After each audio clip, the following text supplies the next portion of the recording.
हमारे देश के 11वें राष्ट्रपति एक ख्याति प्राप्त कुशल वैज्ञानिक, लेखक तथा युवा पीढ़ी के पथ प्रदर्शक।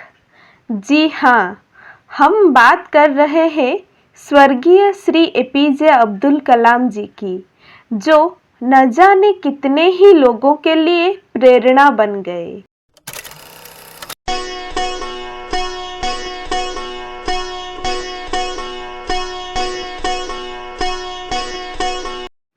एपीजे अब्दुल कलाम का जन्म 15 अक्टूबर 1931 को तमिलनाडु के छोटे से गांव में हुआ, जिसका नाम धनुषकोडी है।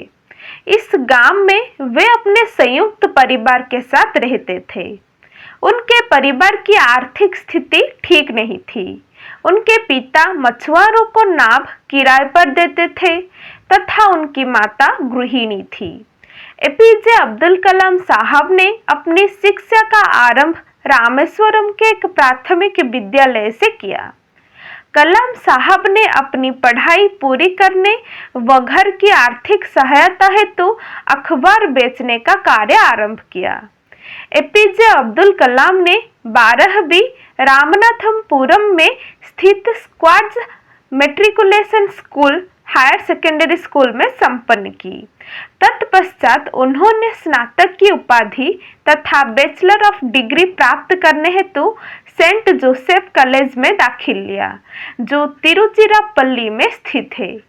किंतु यहाँ उनकी शिक्षा का अंत नहीं हुआ। उन्हें पढ़ने व सीखने का बहुत शौक था।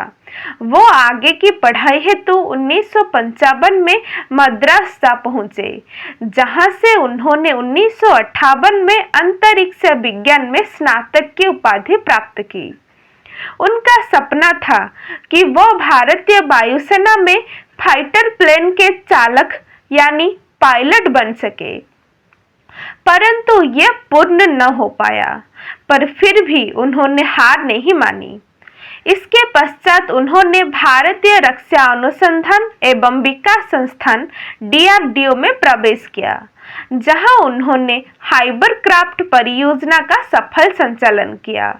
परंतु DRDO में अपने कार्यों से संतुष्ट न होने के कारण उन्होंने इसे छोड़ दिया।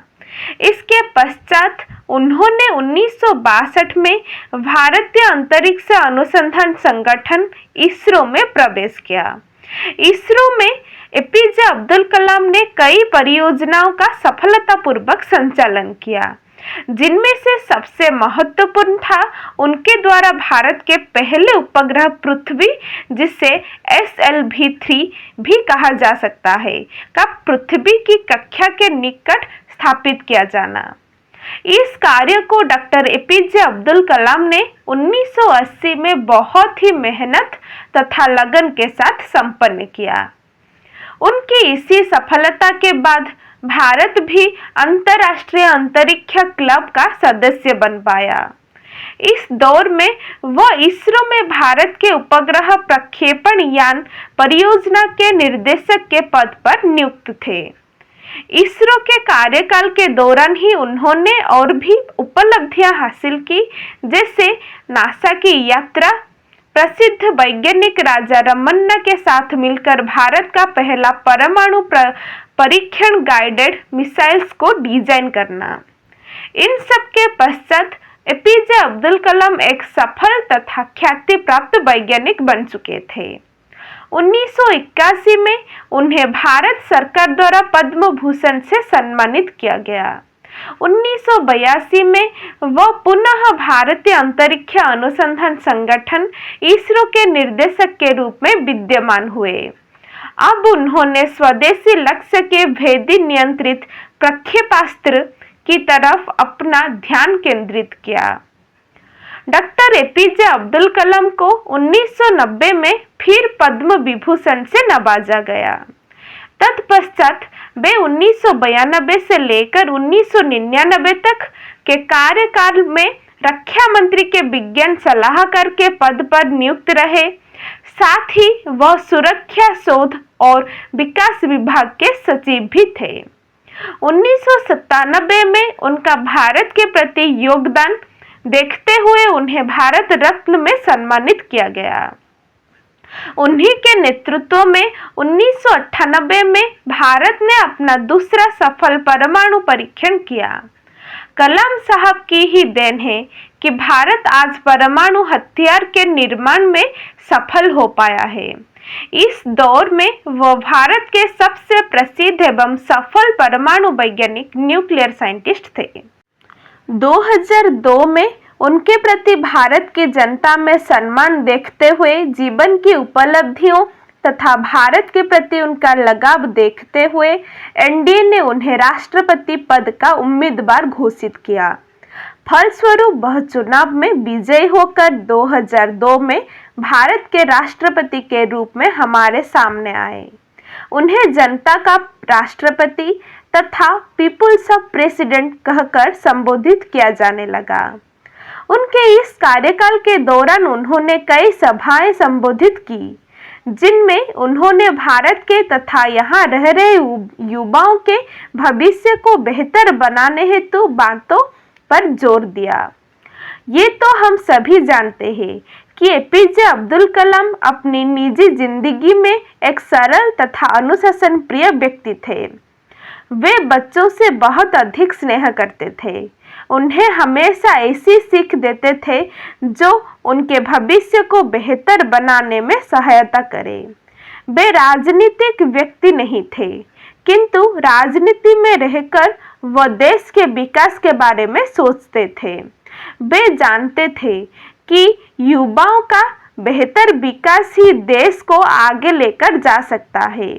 वे चाहते थे कि परमाणु हथियारों के क्षेत्र में भारत एक बड़ी शक्ति के रूप में जाना जाए। उनका कहना था कि 2000 वर्षों के इतिहास में भारत पर 600 वर्षों तक अन्य लोगों ने शासन किया है। यदि आप विकास चाहते हैं तो देश में शांति की स्थिति होना आवश्यक है और शांति की स्थापना शक्ति से होती है। इसी कारण प्रक्षेपास्त्रों को विकसित किया गया ताकि देश शक्ति संपन्न हो। एपीजे अब्दुल कलाम का राष्ट्रपति कार्यकाल 2007 में समाप्त हुआ। इसके पश्चात वह कई जगहों पर प्रोफेसर के तौर पर कार्यरत रहे, जैसे शिलंग, अहमदाबाद तथा इंदौर के भारत प्रबंधन संस्थानों व बेंगलोर के भारतीय विज्ञान संस्थान में। उसके बाद वह अन्ना विश्वविद्यालय में एरोस्पेस इंजीनियरिंग के प्रोफेसर रहे। एपीजे अब्दुल कलाम ने भारत के कई अन्य प्रसिद्ध शैक्षिक संस्थानों में भी अपना योगदान दिया। आप में से शायद बहुत कम लोग ये जानते होंगे कि वे गीता और कुरान दोनों का अनुसरण करते थे। उन्हें विक्त गीत सुनने तथा वाद्य यंत्र बजाने का भी बहुत शौक था। उनका लगाव भारत की संस्कृति के प्रति बहुत अधिक था। 27 जुलाई 2015 को ये मिसाइल मैन हम सबको छोड़कर चले गए तथा उनका जाना हमारे देश के लिए कभी पूर्ण न होने वाली क्षति थी। कलाम साहब की मृत्यु की वजह दिल का दौरा था। यह उस वक्त हुआ जब वह शिलोंग के भारत प्रबंधन संस्थान में एक व्याख्यान दे रहे थे। 28 जुलाई को उन्हें दिल्ली में तथा 29 जुलाई को उन्हें मदुराई में श्रद्धांजलि दी गई। 30 जुलाई को उन्हें उन्हीं के नगर रामेश्वरम के पी करुम्बु ग्राउंड में पूरे सम्मान के साथ दफनाया गया तथा यहाँ उन्हें 3,50,000 से भी ज्यादा नागरिक श्रद्धांजलि देने पहुंचे। शायद आप जानते नहीं होंगे कि गूगल भी उनकी पुण्यतिथि पर अपने मुख्य पृष्ठ पर काला रिबन दिखा रहा था। भारत सरकार ने उनके सम्मान में 7 दिवसीय राजकीय शोक की घोषणा की। धन्यवाद।